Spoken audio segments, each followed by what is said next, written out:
Hey dudes, this is Barbie Wilde, the female Cenobite from Hellraiser 2, and you're listening to Tommy Throwback Kovac on Splat from the Past. Oh my god, I can't believe Tommy just farted. I'm gonna have to tear his soul apart. Hey dudes, welcome to Splat from the Past, the only 80s themed horror and sci-fi show where things can get totally radical.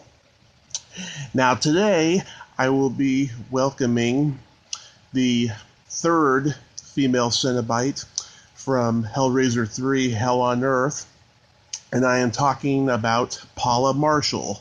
Paula Marshall, of course, she's had a very eclectic, awesome career. She has done a lot of TV. She was in the very first episode of the 1990-91 season of the short-lived original version of the superhero show, The Flash. And she was on one of the later episodes of Superboy. She was in a lot of movies like Warlock 3, The Armageddon. She was on the classic episode of Seinfeld, The Outing. She was on The Wonder Years. She was in a lot of stuff. And I'm having her on the show today to talk about all that stuff. And it is going to be fucking awesome. So, here is my interview with Paula Marshall. Hey, Paula. Good morning. Well, good morning. Welcome to the show. How are you? I'm good. I'm oddly tired. I don't know why. My daughter stays up till, God knows, like 2 or 3, and so I can't seem to go to sleep when she's tinkering around, even though she's quiet. So I think I stay up a little too late. Yeah, same here. Yeah, happens. It happens. Well, this is such a great honor, though. Thank you for taking the time this morning. Sure. Yes. So, going back in time, did you gravitate toward acting early on in your childhood? Not really. I don't know what it was. There was a little drawing that my mom found that said it was like one of those black profile things that you cut out of your face, and I remember that she's like, "Oh, we saved this little thing," and on it said you wanted to be an actress, which I never knew that I even brought it up to her as a kid, but I guess I did. But it wasn't till I was at least 18 when I kind of not really got the bug. I met a woman that kind of opened the door for me. I modeled locally in Georgetown in Maryland. I love photography, and that kind of opened the door to modeling, which I really didn't really have a lot of interest in, except I made really good money, and I was around photographers, so I learned a lot about photography. And then this woman, Jay Sumner, who was an agent in the local agency called Panache that Jan Stevens ran in Georgetown, she knew people, and we sat at a bar called Champions in D.C., which I'm sure is not there anymore, and we had some, girly drinks, and she said, "You should be an actress, and I think I can help you." And the next thing I knew, I met a woman by the name of Davian Littlefield, and she was a big manager in New York City and represented like real actors. And that's kind of how it happened. Wow. And you had never done a school play when you were little? No, because I was captain of the pom-pom squad, not the cheerleading squad, the pom-pom squad, which is different. We danced, cheerleaders cheered. And for whatever reason, I don't know, I guess I couldn't do both. And I see that my daughter now struggles with that. You can only do so many things in high school because it takes so much time, the rehearsal time, because she does the school plays and she's also a cheerleader, so I don't know how she manages it. I guess it's like half a season she does cheer and half a season she does the school play. So no, I never did it, even though they were really good. The bug did not hit me. I think the money, when I saw the money, it's all about money. Yeah, it's all about money. Don't tell anyone that, but I said that. Yeah. Wow. And so did you end up in New York to study acting? So I moved from Maryland. I literally told my mom and dad I was moving to New York to be an actress, and my mom literally started cutting coupons and for years had just sent me coupons in the mail. I don't know what. And she did just say, don't become a prostitute. That was her words of advice and wisdom. I was like, thanks, Mom. I don't think I will. But, New York City was a scary place to a woman who grew up in Johnstown, Pennsylvania. I moved to New York, I guess, when I was 18. Didn't go to college. My parents really never forced me, even kind of opened the door. I went to a community college in Maryland for a year while I was trying to decide what I wanted to do. And then I met Davian, who was a manager, and she repped me, and it just kind of happened like that. And did you study with any prominent teachers there? You know what? I would say my favorite teacher, his name is Bill Alderson. Mm-hmm. He used to teach at the Performing Arts School, which I didn't go to, obviously, but Jennifer Aniston went there, and a bunch of other young actors at the time went, and I guess this was his kind of side acting class, and I believe Jen was in my class, although, she doesn't look like she does now. Or in the height of her career. So I don't even really remember her. I mean, kind of saw her, but it was just a group of, actors. And so he taught me just really simple things.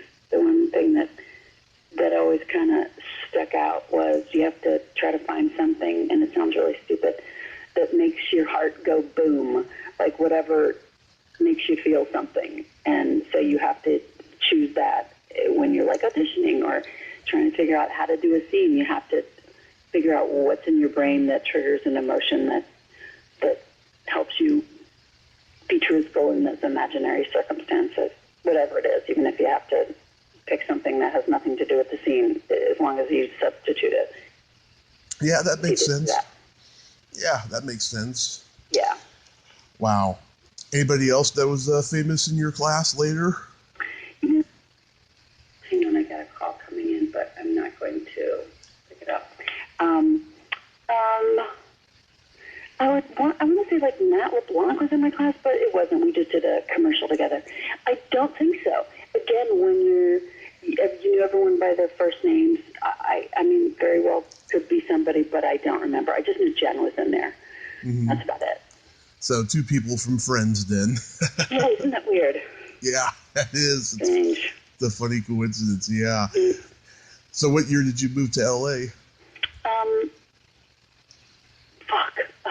I don't even know, sadly. Again, it's early in the pandemic. I blame for a lot of things I forget. I guess it was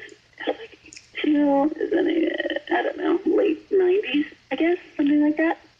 Mm-hmm. Here, kind of when I was old, I was thinking I was 25 or something, when most people would come out quickly, but I kind of did the little jump to New York and then to LA.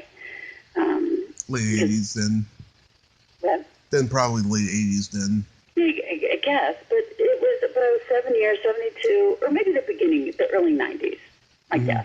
But I used to go back and forth. I would fly, I would test for pilots.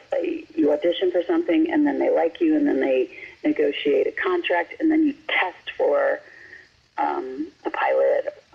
More so, I did more TV than I ever did movies. I always just wanted to be Mary Tyler Moore. I didn't really care too much about movies because I was a homebody and I didn't like traveling so much. But anyway, so I would fly to LA for different kind of screen tests. And then finally, my agent was like, you got to move here. This is where all this action is.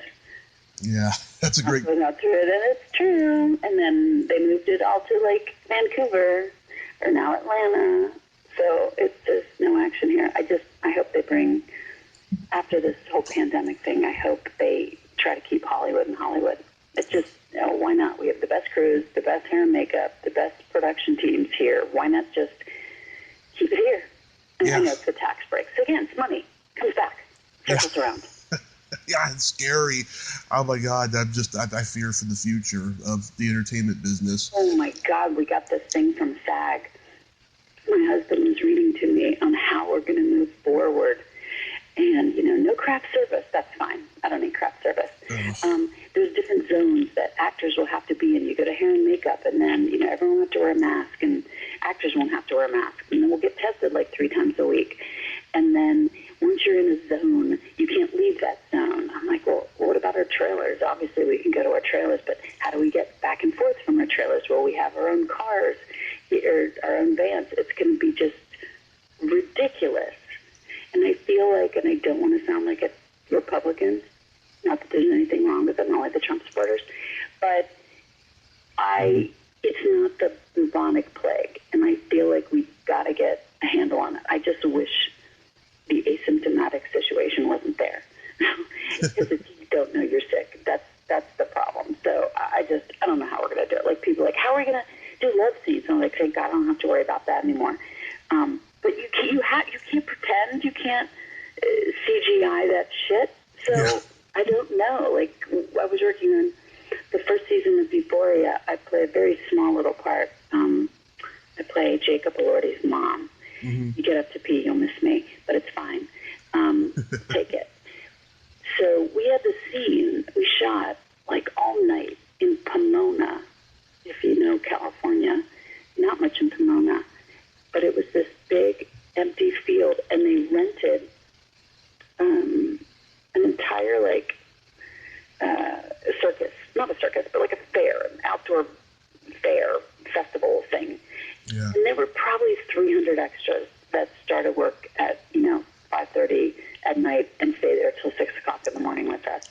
Right. I'm just like, how are we going to do that? How are they going to do those scenes? Are they going to have to rewrite every scene, that there's no background, that there's, I don't know. TV and film will certainly suffer. That's for sure. Absolutely. It's really scary. Yeah, it's really scary. Yeah. I mean, everything's going to be, everything already is, streaming online anyways, Yeah. And I wish I could say I've watched a bunch of really cool shows. I haven't. Oddly enough, I've been sewing masks. It's a long story. Yeah. It was my daughter's birthday, and I thought, wouldn't it be fun if we walked around, her school was canceled, and we drove around, and instead of having a birthday party, which you kind of couldn't do, because everyone all of a sudden was scared to death, we drove around and delivered gift bags to her friends. She's 15, so it's not like she's 4, but still the gift bag, it means something. So I was lucky enough to get hand sanitizers, little mini ones, really cute ones, and we put them in gift bags, and she wrote a personal love note to her friends, and I sewed. I have a sewing machine because I'm old, and I sewed face masks for all our friends, not even thinking would really be using them. And then you cut to now, I'm still sewing face masks. Now people are like, oh, I want a face mask. I'm like, okay, now I'm the face mask lady. So all my friends are wearing my face masks. Oh, that's cool. It's little things, Yeah. A friend of my mom's, she made us lots of masks that we have. That's so great. It's like at one point you couldn't get them. And so all my friends are like, oh, would you make me one? I'm like, yeah, sure. So I was cutting up all my Lululemon pants, any kind of fabric that I had. I'm quite good at it now, I have to be honest with you. That's awesome. Yeah, I'm really good. That's awesome. Speaking of pilots, you were on the pilot for the first version of The Flash. Oh, my gosh. Yeah, that was one of the first. I wonder if I lived in L.A. then, or if it was one of the ones that I flew to L.A. for. It was, I think, one of the first pilots I ever did. Mm-hmm. And it was one of the most expensive pilots that I think was ever produced. Yeah. At least that was the rumor at the time. It was such a little role. I remember auditioning for it. I was nervous as hell. I don't know why, but I remember certain things about auditions. And there's a big room full of people, staring at you, and you're doing your scenes. And my leg was shaking, and therefore my elbow was on my knee, and then my hands, the paper was shaking. It was embarrassing. Yeah. I don't know why that just popped into my head. But yeah, that was a good. But then the character just quickly went away, so that the other girl, the English girl married to Amanda Pays. Yeah. Yeah, she was lovely. And John Shipp, he was lovely too. Yeah. And the early ones. I interviewed Danny Bilson a few years ago. He's a great guy. Yeah. But weren't you originally supposed to be on the show?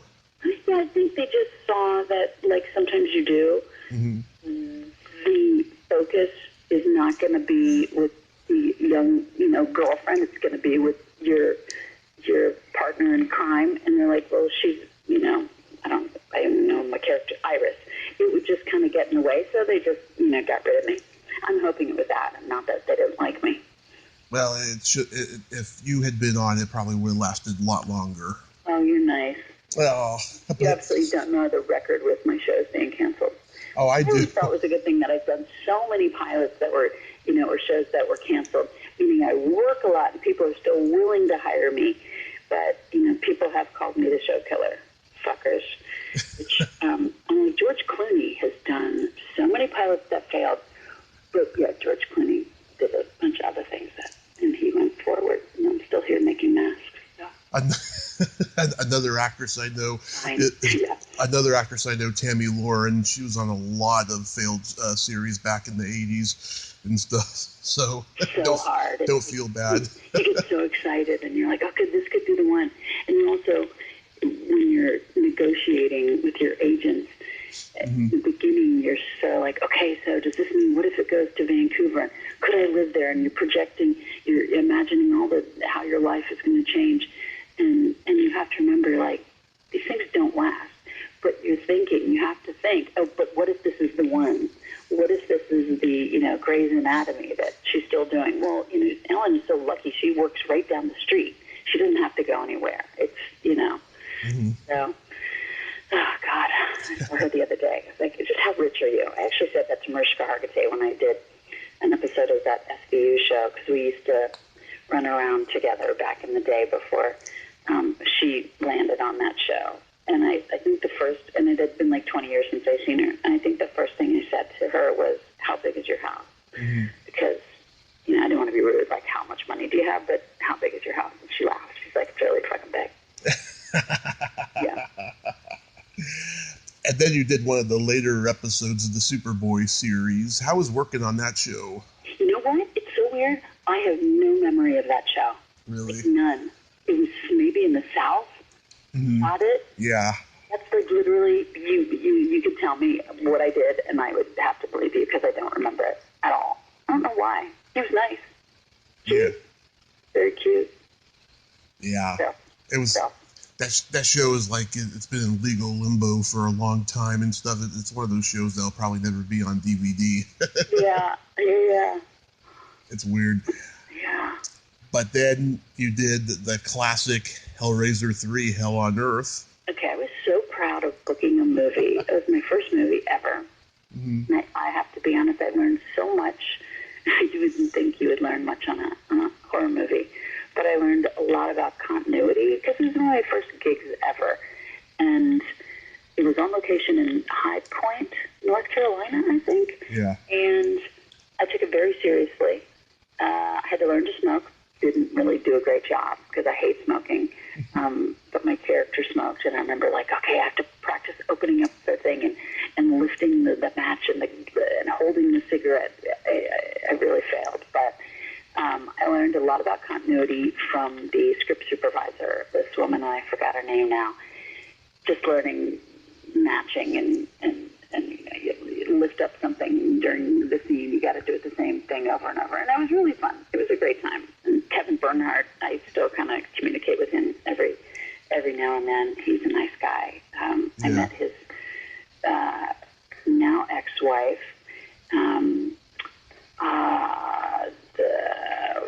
What's her name? She was like in Purple Rain, the prince, the girl, with the beautiful, beautiful long like hair. Oh fuck, what's her name? Not Oprah. Apollonia, yeah. And I remember Apollonia. She came down to set to visit, and she looked at me and she goes, "Look at me, honey. Don't ever tweeze your eyebrows." I'm like, "What?" She goes, "Look at my eyebrows. I tweeze them, and they don't grow back." I was like, "Oh, okay." Because it was like young, and she was like Apollonia. Yeah. And because I had big Brooke Shields eyebrows.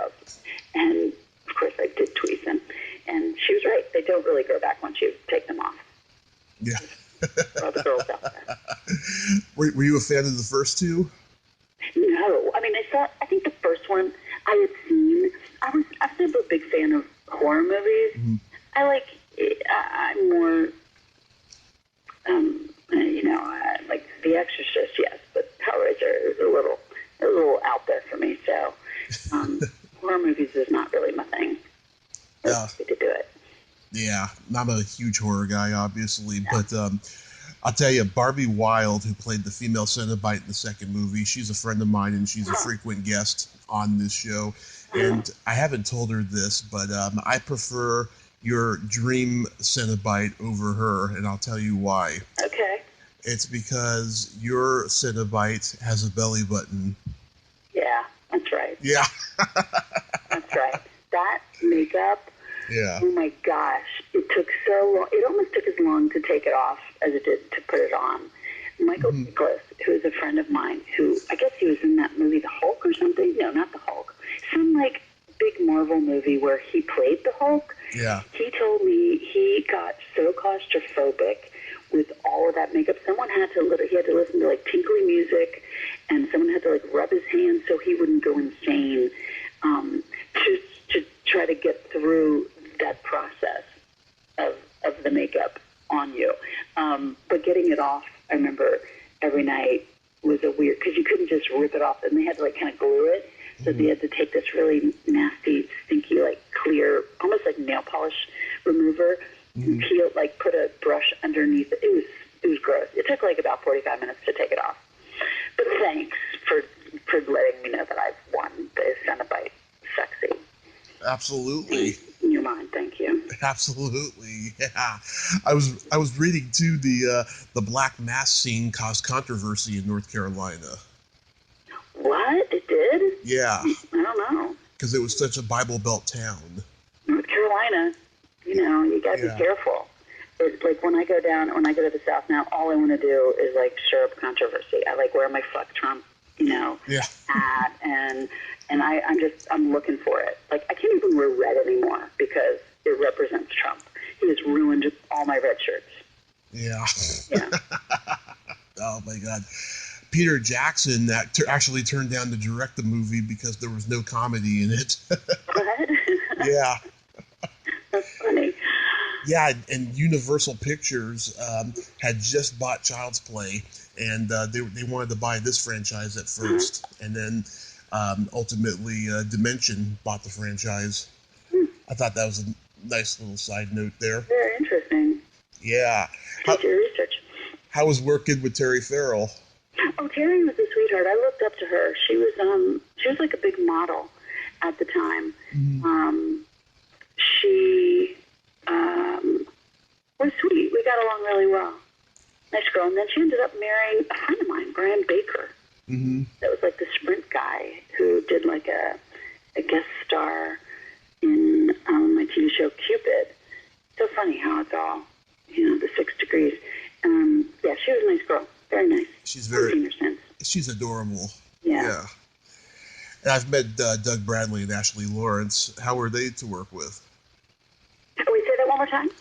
Doug Bradley, who played Pinhead, and Ashley Lawrence. Oh, yeah. Actually, I never met her because she wasn't really on our set. Mm-hmm.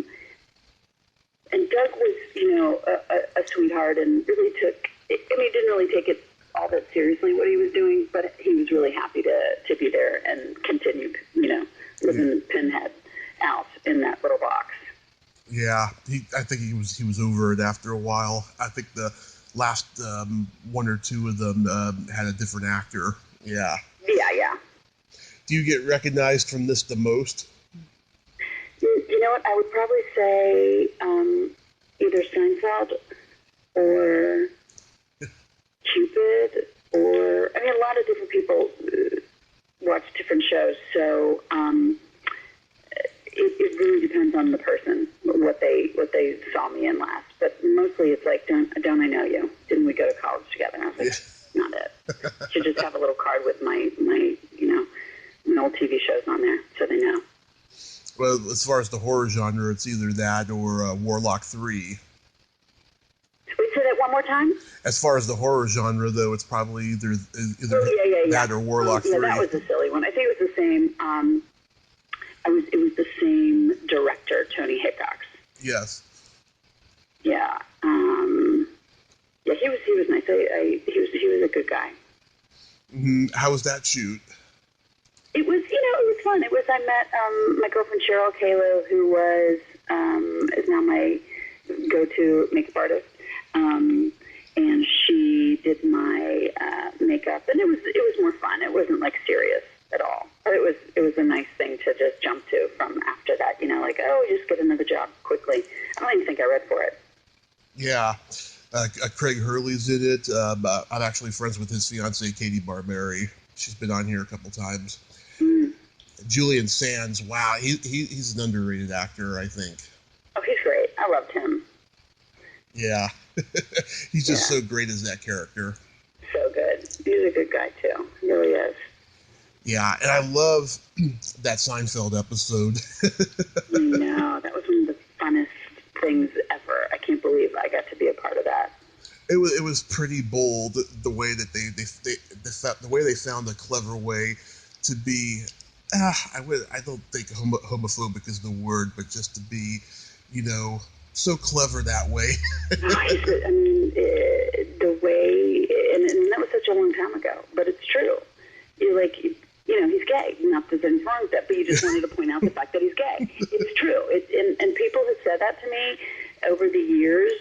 I think, like Henry Winkler, he's like, oh my God, I love, not that there's anything wrong with that. Even like, people just spew that out, that line, even though my character obviously never said it, but everyone else did.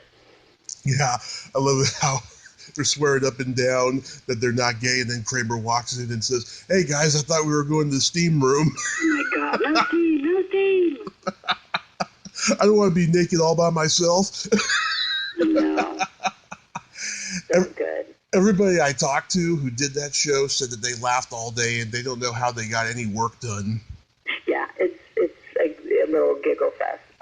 You just got a couple takes later, and you finally manage to get a take without it. So yeah, it was really fun. And I remember when you were Bonnie Douglas on The Wonder Years. Oh yeah, that was sweet. That was a fun little show. I was just telling my daughter that she should watch it. Because she's looking, now everyone's looking for new stuff to watch, and I thought she would like it. But she always, when she watches stuff online, she's like, it's so weird. You look so different. I'm like, yeah, it's called age. So. Yeah, it's a coming-of-age show, and she could probably relate to it. I know. I got to get her to watch it. Yeah, that show was great all the way through, I think. One of those rare shows. Yeah, it really is. And oh my God, this is a funny coincidence. You were in a movie with an actress that I'm interviewing later today, Lisa Pescia in The New Age. Oh, wait a minute. The New Age. I probably didn't work with her during the filming. Like, I don't think our characters ever crossed paths, did they? Probably Ask not. her. She'll have a better memory than me. Yeah. I'll ask her. Yeah, I saw Peter Weller not too long ago. We have a mutual friend. Just so weird. And then he directed me in some TV show that I did in Atlanta. And it was just very funny, like a flashback. Yeah. Yeah, I know. Gosh. You got to be in a movie with legends Robert Duvall and James Earl Jones in A Family Thing. Oh, God, just pinch me. I remember auditioning for that and getting it. I mean, Robert Duvall, he was just one of the best. And I guess during the table read, I had to do a Southern accent and like an Arkansas twang. And he told me about his accent guy. And I remember he gave me his number, and the guy came over to my house. I think he made like $500 an hour. He was quite good, and as well he should be for $500 an hour. And he taught me how to do that Arkansas accent. And it was great. What an opportunity. It was fun. And David Keith played my brother, and we're still friends. We still talk every once in a while. It was a treat. It was like, there's Robert Duvall sitting next to you. It's crazy. Yeah, I can imagine. So good. He's one of the greats. And David Keith, he's a great actor. Oh, yeah. Wonderful. Yeah, everything I've ever seen him in. Wow. And then you worked with Carl Reiner on That Old Feeling. Is there a better guy than Carl Reiner? Maybe Henry Winkler. Yeah. That's it. Yeah. Wow. Is that where you met your husband? Yeah, we met on that set and then didn't get, I think I asked him out years later when we did a TV show called Snoops. And I kind of remember that show. yeah, it was so dumb. And I think I asked him out, but we met on That Old Feeling, and then just cut to a lot of years later. I don't even know how long I've been married to him. Quite a while. Yeah. He's a good guy. That's awesome. But yeah, Carl Reiner was he's such a treat. He's such a pro, and I trusted him in every second, every moment of that. I feel really lucky to have worked with him. He's 98 and he's on Twitter every day posting. I know, I follow him. He's so great. He's so funny. Yeah, posting about Trump and all that at 98. That's so amazing. Yeah. And I've interviewed his granddaughter, Tracy Reiner. Aw. Yeah. So you've continued working. Did you have any projects that got shelved because of quarantine? You know what? Only Euphoria. We're just waiting to get back. We were supposed to have started in April. We did our table read. We read the 8 episodes, and almost 2 days later, they're like, okay, well, push the hold button. We had to, we're in limbo. So we're just waiting to hear what we're doing. Wow. And yeah, so it sucks. Don't have anything being released? No, that's it. I mean, it's not easy being over 50 in Hollywood anymore. And they always said that. They always yeah, it's really hard. I'm like, oh, please. If you're funny, you'll always work well. The problem is movie stars are now doing TV, so they've taken up. They're like, okay, so do you want, Sandra Bullock or Paula Marshall? I think I'm going to go with Sandra Bullock. It says that's how it goes. So I'm fine now. Doesn't bother me too much. Only every once in a while at night when I cry in the shower. I get it out, and no one knows because it's wet and the tears just roll off. So that's why I save my money. I've always been very responsible with money, and I live under my means, which is, I think, the key to being an actor, because you never know. You don't know. Oh, yeah. You got to save your money in the business. Exactly. Wow, you really cry in the shower. Only, I think, was it Broadcast News when that one character, forgot her name. Holly Hunter. Holly Hunter, thanks. She would cry in the shower. I always joke that that's what I do every morning. But it does. It's interesting. I think maybe only twice or 14 times I've done it. But it's good. And you keep count. That's awesome. Yeah. So there's this secret silly game that I like to indulge my guests in.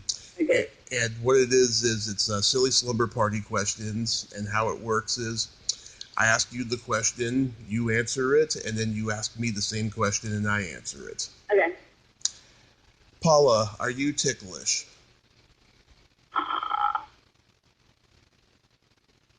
I am not ticklish. Tommy, are you ticklish? I am very ticklish, yeah. Okay. What's your favorite part of the body?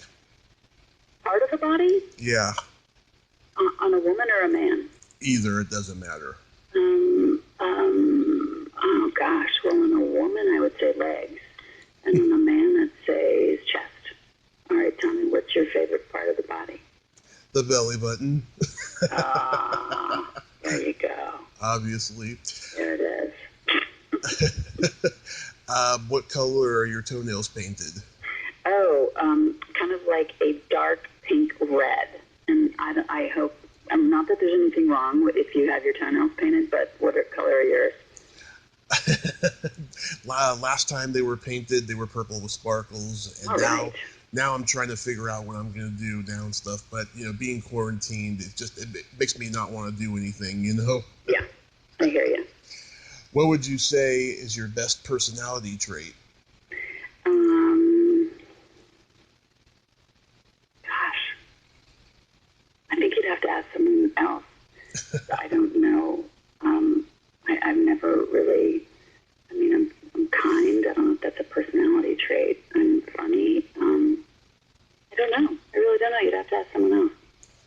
I think you're funny, and I think you're very observant.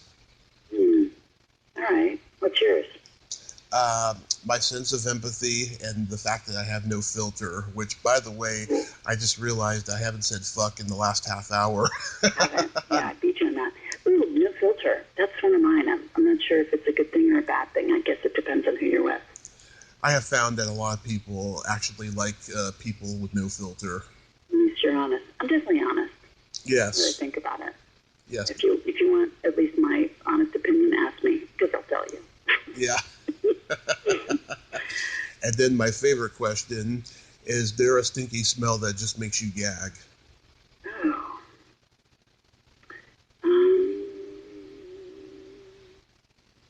Gag? No, I do not like the way broccoli smells. I won't like steam it, but I will roast it because it doesn't smell as much. But no, I don't really have a smell like that. I don't. Do you? Yeah, either farts or feet. Oh, no, well, those are never good. I immediately went to food. Yeah, because every time I tell someone who has kids that, it doesn't affect them. Yeah, that's true. You're like, that's part of the deal. Yeah, but broccoli, though, that never occurred to me. I never really smell broccoli, and I eat it all the time. Yeah, it has a weird smell when you walk in. Huh, that's interesting. I think I'll catch that next time. Yeah. And stuff. Well, I hope this hasn't been boring for you. It has not. I've learned so much. Really? Hey, have a good interview later. Keep things interesting, and I appreciate your questions. Oh, thank you so much. You're a very pleasant person, and I hope after quarantine ends that you'll be back working. Just keep the fingers crossed. All right, Tommy. Okay, bye, Paula. Bye. Well, there you have it. Paula Marshall. Ain't she a sweetheart? Wow, nice lady, very funny. Oh my God, she's got a great sense of humor. She's very smart and observant, like I said. And hope she's back working again. This industry is ever fucking changing. What the fuck? If you like this video, everyone, please subscribe to my YouTube channel. Add me as a friend on Facebook. Join my Tommy Kovac comedian page on Facebook. Follow me on Twitter and Instagram and all that fun stuff. Well, that's all the time we have this week on Splat from the Past. Till next time, this is Tommy Throwback Kovac saying, there's no shame in living in the past, because the present sucks. Later, dudes.